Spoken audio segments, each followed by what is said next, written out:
Hey, I'm Dean Blandino. That's Mike Pereira. Another segment of Last Call and a real busy weekend in the NFL week 2.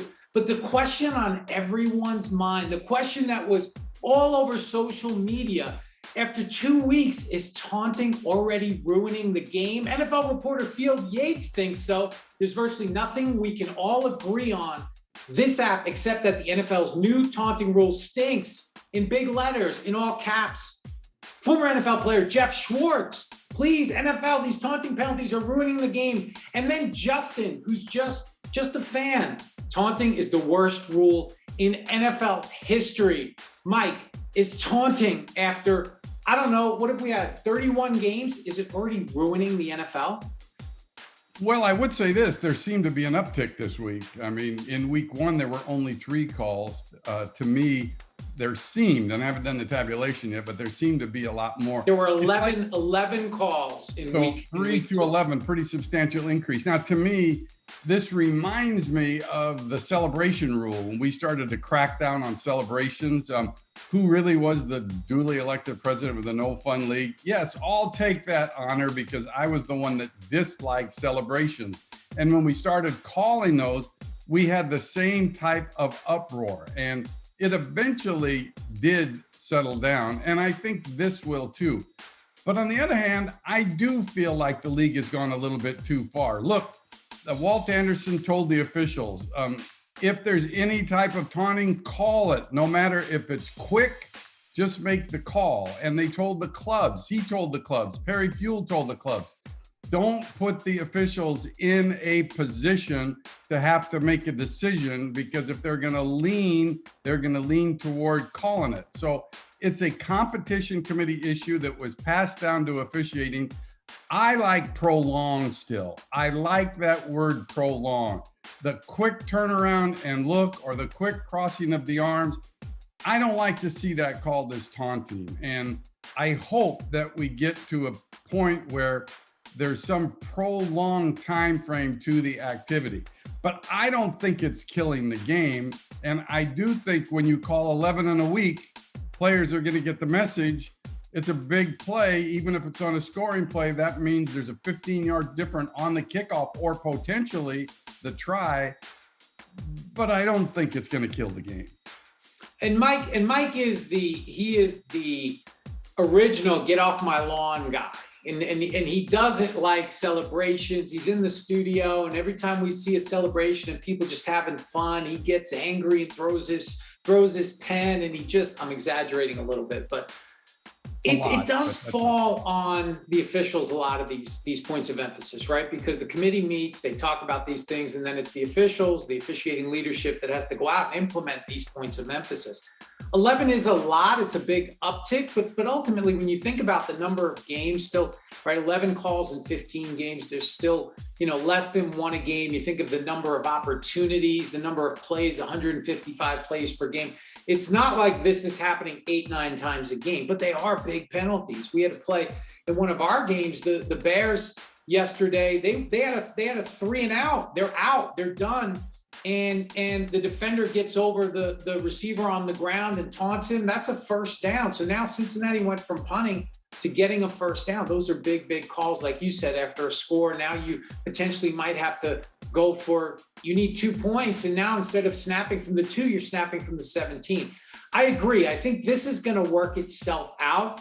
I think as you go along the season, they may adjust it, maybe look for more of the prolonged action. That was kind of the same language that we used in the celebration rules. If it was quick, if it wasn't choreographed, you let it alone. If it became prolonged or choreographed, you flagged it.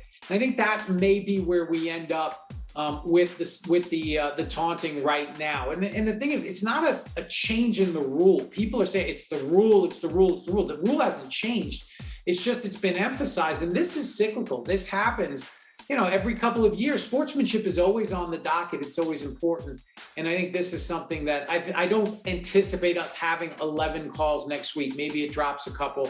Players get the message, and maybe the officials start to ease up in terms of the quick stuff and focus on the prolonged stuff. You know, your point about this isn't a rule change is something to be thought about, because I've often said that a point of emphasis affects the game more than a rule change. And let's look, what have we had? That rule change that says you cannot block below the waist outside the tight end zone. You know, we thought that might have an impact to the game, and there's only been a few calls. So here's a change that's not a rule change, but it's having a bigger effect. It reminds me, Dean, remember back in illegal contact, there was not many being called, and the competition committee said, let's put a point of emphasis on it. And the number of calls in 1 year went from 36 to like 175. And that's just a point of emphasis. And so it is a good point that points of emphasis have a more dramatic effect on the game. And I think we're seeing that here. Hey, yeah, there's no question. Let's move on to a replay situation. I'm actually driving to the airport to catch a flight coming home yesterday afternoon. And I get a call from Troy Aikman.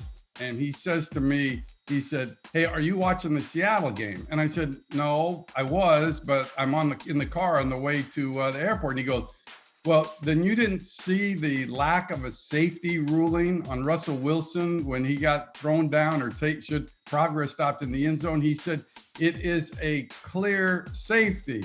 And Shannon Sharp wrote on Twitter, he said, this is a clear safety. So the feeling is that it was, and the ruling on the field is that the progress was stopped. Wilson's progress was stopped in the field of play before being driven back into the end zone. So the question was, forward progress generally isn't reviewable, but in this situation, Dean, is it?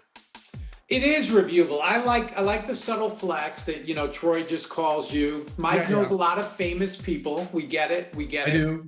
So yes, that is reviewable. You have to think about forward progress is not reviewable if there's a potential fumble. So if the runner is held up and being driven back and the defense strips the football and the officials rule that the runner's forward progress was stopped, replay can't come in and rule it a fumble. That's a judgment call. But the ball in relation to the goal line is always reviewable. So when the officials rule progress, you can look at the position of the ball in relation to the goal line. And I don't think it's a clear safety. I think it's a safety. I just don't know if there was a shot. I didn't see a shot down the line, because there is one point after Wilson is contacted where the ball may get into the field of play. And the key is, when progress is stopped, the entire ball must be in the field of play. If any part of that football is breaking the plane when progress is stopped, then it is a safety. I don't think there was a shot, at least not from what I saw, that said clearly safety. I would have liked for the replay official for New York to stop the game. That's such a big play to just leave it to say, well, we confirmed it or we didn't have enough and just go to the next play. I think that's when you stop, because if it is a safety, game over, right? Game over, Tennessee wins. And so I think that's when you stop, you go through all the angles, even if it's just for optics. But I didn't see anything that said clearly a safety, but I thought if you said I had to take one side or the other, it certainly looks like a safety. Yeah, you know, we get those plays where it looks like something, but you can't tell for sure. The league actually thought, based on their shot, that when Russell Wilson got spun around, that they had a shot that showed that the ball was in the field of play and he was in contact with the defender. So therefore, they felt like they couldn't reverse it. So therefore, they didn't stop it. But we used to call them, didn't you call them PR stops, public relations stops? It's you can call it whatever you want to call it, PR stops. But again, I learned my lesson the hard way in a Super Bowl with the Cardinals and the Steelers with a fumble at the end of the game. And we confirmed it, but we didn't stop it. And there were just questions after the game.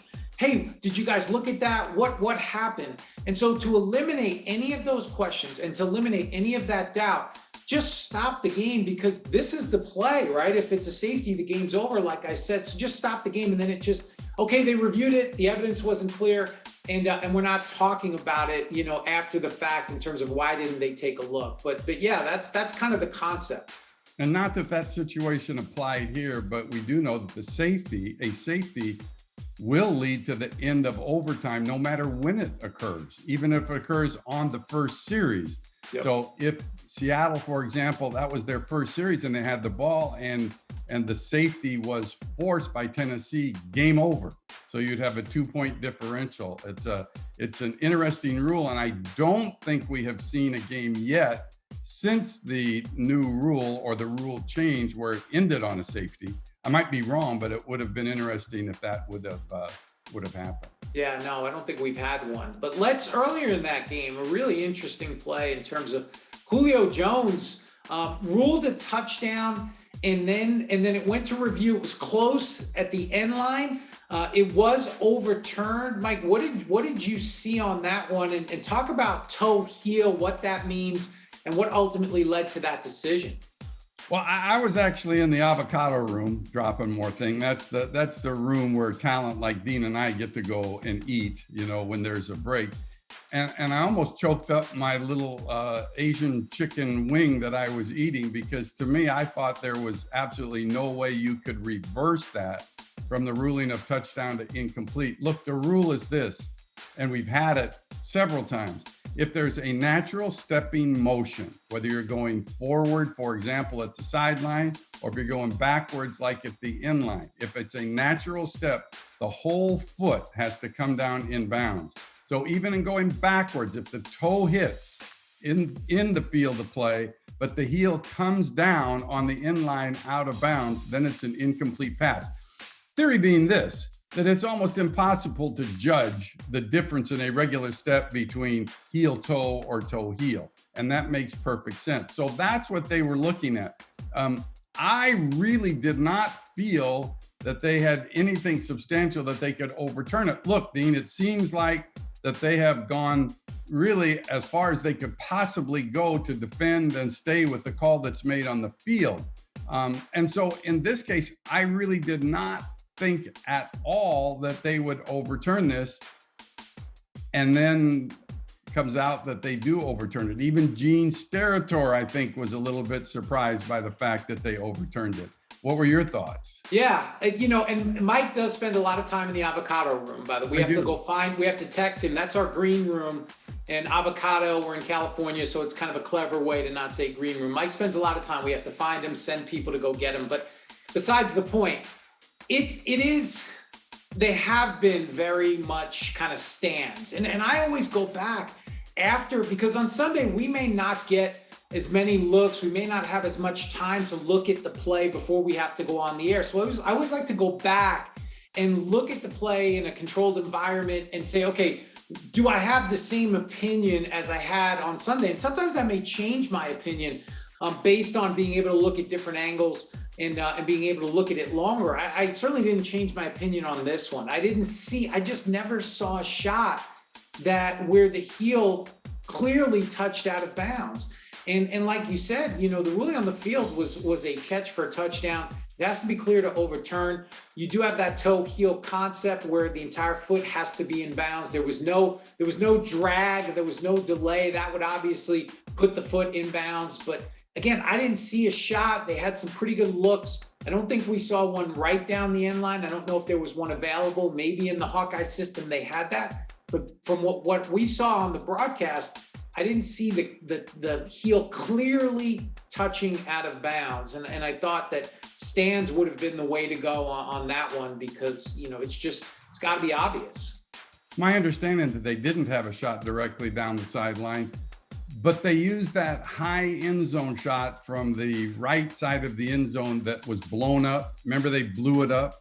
And they felt like that convinced them that the foot was on the line. And to me, it still doesn't convince me. And I think it's one of those, and let's remember, and I think it is worth stating here, that we have new people making these decisions in replay. The old group was Alberto Riveron and Russell Yerk, and now you have Walt Anderson and Perry Fuel basically making the decisions. And this is not something that comes automatically and is easy. And you get caught up, you did it.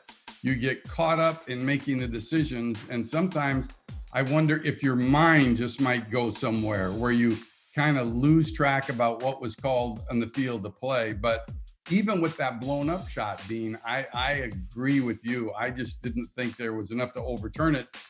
And I think you're better off not and staying with the consistent approach of I'm not going to change the call unless there's clear and obvious evidence.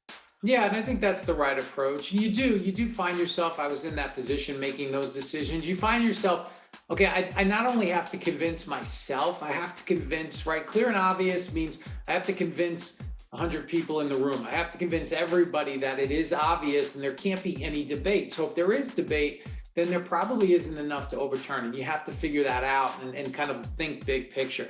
But that's right. That's what replay is, right? Replay, there's still judgment. And replay was put in to deal with objective facts, right? The ball hitting the ground, the foot touching the sideline.